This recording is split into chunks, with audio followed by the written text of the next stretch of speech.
The Alldocube iWork GT. Is it worth getting? We're gonna find out now. Hey guys, welcome back to How It Says channel. My name is Ivan, and today we're looking at the Alldocube iWork GT tablet. This is a Windows-based computer, very compact and very easy to carry around. Mind you, they can be used as a regular tablet, or you can use the separate keyboard and use it as a conventional laptop sitting on top of your desk. Now, there's a lot of things to be mentioned about this one, but before that, a word from our sponsor. If you want to score a great deal, 25% off on any product on VIP Your City Key, head over to their website, check out any of the software, any of the games they have. They have a genuine Windows 10 and Windows 11 keys, Microsoft Office 2019 packages, pretty much everything that you need to get you going these days. And of course, you can use my promo code HWS for 25% off. That's right, that's 25% off on any of the games or any software packages on VIP Your City Key. That's a great deal for you guys coming from me and my friends at VIP Your City Key. Talking about the VIP Your City Key, you have Steam games activations, you have Origin, you have Uplay, you even have a lot of the Xbox and PlayStation cards that you can purchase from here. So the website is covering pretty much any platform and all the modern titles and games that you would like to purchase. So I'm going to leave direct links in the video description straight to the Windows 10 key and the Microsoft Office 2019 as well, and some other product. A couple weeks ago, Alldocube reached out to me and they asked me if I want to look at this tablet, and obviously I was very curious because I've seen it online. I was actually very impressed by some of the specification of this tablet. To list a few, the screen was very nice resolution, 2000 by 1200, 11-inch IPS fully laminated screen. Inside the computer we have 11th generation i5 1135 G7, 8 gigabytes of DDR4 RAM X. This is the fastest one, 4267 megahertz. We have 256 gigabytes of internal NVMe storage, and all that is inside a small body of a computer that weighs around 600 grams, which is very light if you are taking it on the road, if you're traveling with it, if you're on a plane, if you want to work while you are traveling. That's definitely something you should be considering. But we're gonna dive deep into the details, see if that tablet is actually worth recommending. We're gonna do the unboxing as always. I'm gonna go through some of the features and some of the tests I ran, and at the end, we're gonna talk about it in the conclusion. The iWork GT comes in this beautiful and very protective case, and I'm surprised how compact it looks, despite the fact that the inside we have 11-inch computer. Let's see what's inside the box right away. Very classy and stylish box. What we have inside is Alldocube free 2-year warranty extension. If you register your product within 14 days of receiving it, you're gonna get 2 years of warranty. Great to see. Right on top is the computer, and I'm gonna pull it out of the way real quick to see what else is inside the box. In this compartment we have the charging cable, which is USB-C to USB-C cable. On the other side we have the power brick, which Alldocube are supplying 45-watt adapter, of course international, with the extension plugs right here, so you can just fold it in and take it on the go. We have only a USB-C right here. Very compact actually. And that is it, nothing else in the case. First of all, on the back side, what we have here is the pogo plugs for the proprietary keyboard from Alldocube. And we have the camera in the back, and going from the left side, we have USB-C, USB-C, HDMI speaker. And on the right side, we have full-size USB 3.5mm headphone jack, micro SD card, and another speaker right here. On the top we have ventilation on this side, and we have the power and the volume rocker on this side, and there's a protective cover already pre-applied, and this is excellent to see. A front facing camera here as well, right on the middle. So let me go ahead and see if I can peel this protection off. Overall, it looks and feels very sturdy, I have to say. Let me power it on. So I cheated here a little bit, as I had to charge the computer because they didn't have enough charge initially. Of course, this one comes with Windows 11, but here's the startup. You'll see the company logo, and we're going straight into Windows 11 setup. So I can show you a few things here, but you're probably familiar with the Windows 11 installation. That takes a few minutes and you're going to be into your Windows. And then of course after that we're gonna run some tests and see how everything works. And while the installation is going, I'm gonna run some updates on the Windows 11. I just want to give you a quick example how loud the fan is while we're doing all that work.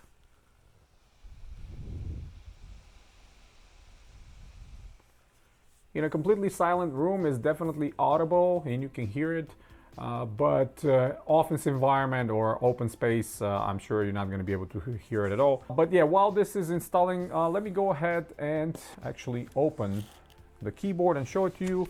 So here's the keyboard. It comes in this rather nice box, says lightweighted keyboard by Alldocube. So comes again in this plastic bag, and the keyboard itself inside with this protective foam. Okay, before I even plug it, let's look at the keys real quick. And these kind of remind me of another computer I have, the Teclast. Because they're not full size, similar to normal laptops, these are slightly smaller. But I'm kind of used to with this size because of that computer I have. I'm glad that the arrow keys are separated away from the other keys. They're not merged in. They have a little bit of space, so you can kind of find them easily. There's FN button with a combination with a top here for the sound, for the media and stuff like that. So realistically, the only negative here that I can mention right on top of my head is the no backlight. Obviously that's going to take a hit on the computer if the keyboard is backlit, but of course I prefer to have a light, especially if you're working on dark environments. Having a backlit keyboard is great. And another interesting thing here right away, you will see that the trackpad is actually separated from the keyboard. So normally these kind of keyboards are kind of shifted up and the trackpad is stuffed over here. But this one is on a separate flap. You can maybe see the cable that runs here, the flat cable. But it is the trackpad, and of course it's not the one to click. It's just for your finger and tap. So nothing to click over here. And those two grooves on top right here is where the tablet will actually, or the computer will actually nest. Here are the pogo plugs on the back side that we looked earlier, and a little cover for the camera that is bulging, like I mentioned earlier. But let me put it in and we'll see how it looks. Pretty easy. Once you put it on, the magnet is pretty strong. You will see that it's immediately catching the backside here on the pogos. And there's two options for the computer to be propped. This is the most upright, and then we have the slightly less upright, I guess. And ideally, I would have loved to have one more right here, so the computer gets a little bit flatter and kind of on a better angle for your face. But this is not bad at all. Especially if you're sitting down on a desk, staring at the screen, this is probably ideal situation right here. And if you fold it all together with the keyboard and the flap, this snaps all together magnetically and protects the computer all around.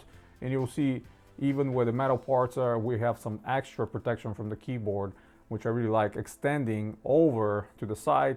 And if you're putting this against something in your bag or something like that, it's not going to get scratched. I have a similar issue with one of my tablets, the Lenovo P11, where the covers are exactly matched with the body of the tablet. So there's no really protection on the side anywhere, where here you have some protection. And yeah, overall it's very slick. You can just throw it in your backpack and just travel with it. But of course I'm gonna run some tests. But here the most important thing for me personally would be the battery life. Because computers like that are ultra portable, we want to have a great battery life. Small negative, there is no really any Windows Hello included, not on the camera, no fingerprint. We're gonna look at some options in Windows 11. I really don't want to turn into a Windows 11 overview video, but we're gonna look at some options here that are specific for this computer and see how they factor in the whole picture. But yeah, a couple moments to finish these updates and we're gonna be back right in. Now, a few things to mention right away when you're dealing with the Windows and new installations. Just a quick note, the amount of stuff you need to be uninstalling if you're not using it. Even if you are in different countries, you will see with this specific computer we have included a ton of Microsoft Office installations in pretty much any popular language out there, which I personally don't need, and I don't need it to be on the computer, so that takes a lot of the space of the internal NVMe storage.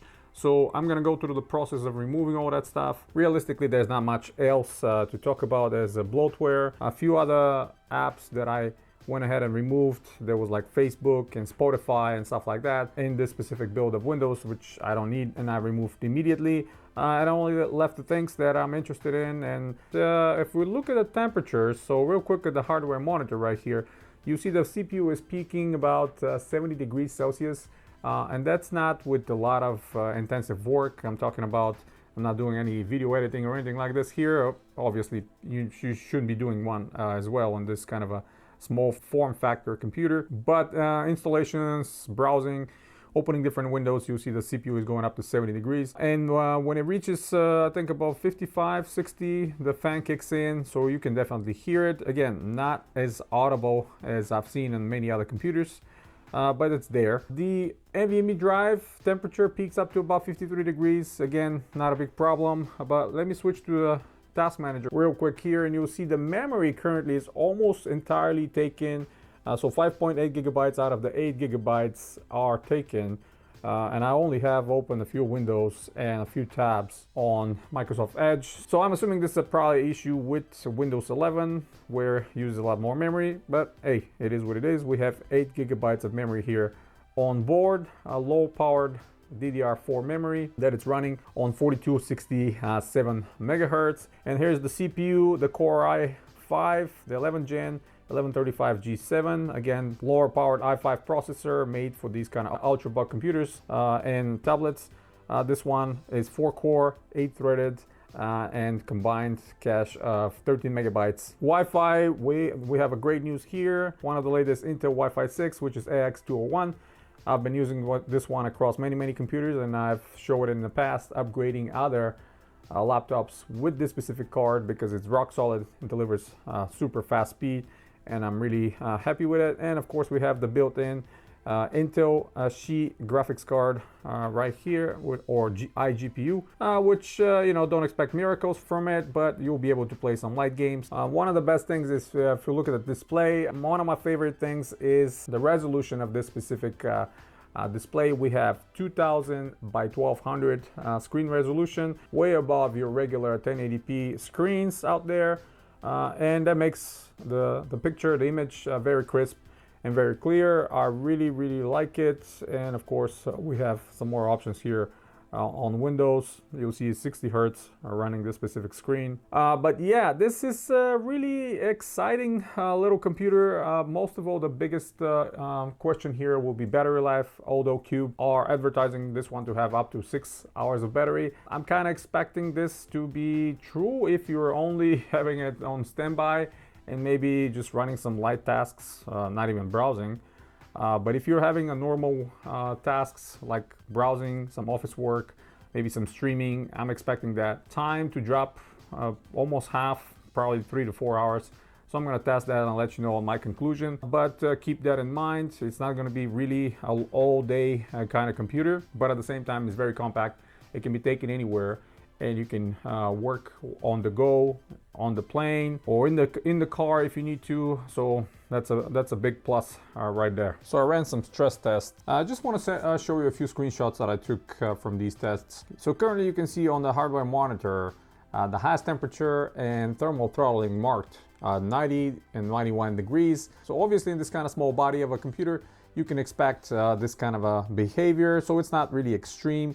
The cooling is working fine. The fan is a little bit louder, obviously, when you're reaching this kind of points of temperatures, but at least is keeping up somewhat acceptable temperature. It's not going over 95 or 100 degrees. Again, this is with about 22 degrees Celsius ambient. This is the speed of the internal 256 NVMe drive. The brand of it is marked as SCY. Never heard of this brand, doesn't matter. It's a PCI Express Gen 3 NVMe drive. You can see the speeds, not the fastest out there that I've seen, but it's fast enough for the needs of this specific computer. And the memory obviously is pretty fast at 4267 megahertz. That's the low powered DDR4, 8 gigabytes of RAM, which from my experience so far, seems like to be not enough for Windows 11. Another thing to mention is for the two USB-C ports, They both output 4K at 60 frames, which is excellent to see, but there's no Thunderbolt on board. So yeah, that's another thing to mention. And on this side, I measured the speeds of the included micro SD card slot, and unfortunately this one is wired as USB 2 and not USB 3. So even if you expand your storage 256 or 512 gigabytes, the speeds are not going to be very fast. I saw a maximum of 25 megabytes file transfer. So yeah, that's USB 2 speeds right there. So yeah, another thing to really mention is, again, I normally don't test cameras on laptops and tablets, but this one, because it's so compact and a lot of people might be using it for work, for Skype, Zoom calls and stuff like that. Quality of the camera is not great. It's serviceable if you have to jump quickly on a pinch on a Skype call or Zoom call to kind of show your face, but expect the quality not to be great. And the placement of those two microphones are on both sides, very close to the exhaust where the fan is here, and the fan ramps up pretty high when you have demanding tasks or some video running, and that sound is being picked up by the microphones. So again, not great at all. So yeah, this camera, it's one of the letdowns. The screen is not the brightest, about 260, 270 nits of brightness, which for indoors is absolutely fine. But if you're planning to use it like on the airport or outside somewhere, just keep that in mind. It's not going to be great. So yeah, there's a lot of things to say about this one. Let's move on into the conclusion. All right, conclusion time with the Alldocube iWork GT, and what do I think personally about this very compact computer. I'm really conflicted with this one. I really like a lot of the features that this computer is offering, and I was super excited to see some of them in action, but there's a lot of shortcomings that I feel personally in my day-to-day use and the way I'm using my computers are kind of massive. For some of you that might not be an issue, and I want to let you know what exactly I've experienced. Now, the biggest negative for me is the battery life.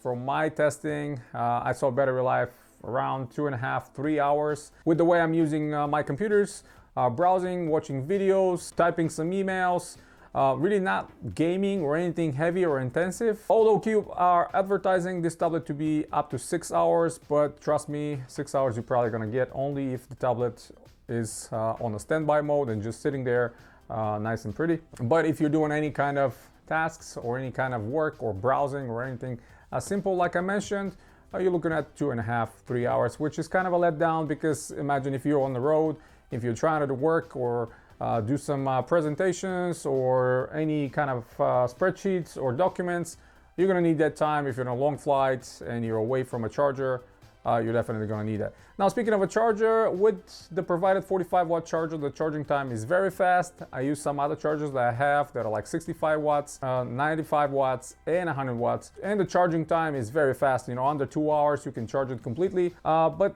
again, I think with the body you're working here, how small this is, the battery life, I was not expecting to be great. But at least I was hoping to get at least 4 hours. Now, the screen is great, being 2000 by 1200 IPS fully laminated screen, but unfortunately the brightness suffers, and it's about 260 to 270 nits, which for indoor use is fine, no problem whatsoever, plenty bright. But if you're outside during the day or like airport with a lot of lights, I think it might be an issue to see some of the details. So that's another thing that I want to mention. Active cooling, it's great to keep that processor cooled down, but at the same time, it's pretty noisy. In quiet rooms, you can hear it. This noise has been translated to the two microphones as well. So if you're using that webcam, which is not good at all, but if you're using it on a pinch for like Skype or Zoom calls, you're gonna hear that noise coming through, and obviously the other part of your call, we're gonna hear that as well. Yeah, that's not a good thing. Now, the keyboard they sent me, this is the thinnest one. This one retails about $50 on Amazon. It's okay. The typing experience is better, obviously, if you're using separate keyboard like that. But the trackpad that it's on the bottom separated is not something I really want to use. It's not very precise. Sometimes does these ghost touches or touches that I'm not expecting to do. So using a mouse is probably better, and luckily it has a USB 3 included, so you can plug a wireless mouse and just use it that way if you want more precision. But this trackpad is not something I really enjoyed, that's for sure. But the keyboard is not bad, unfortunately not backlit, but I was expecting that. The two included USB-C ports outputting 4K at 60 frames is great. Again, we don't have Thunderbolt included with them.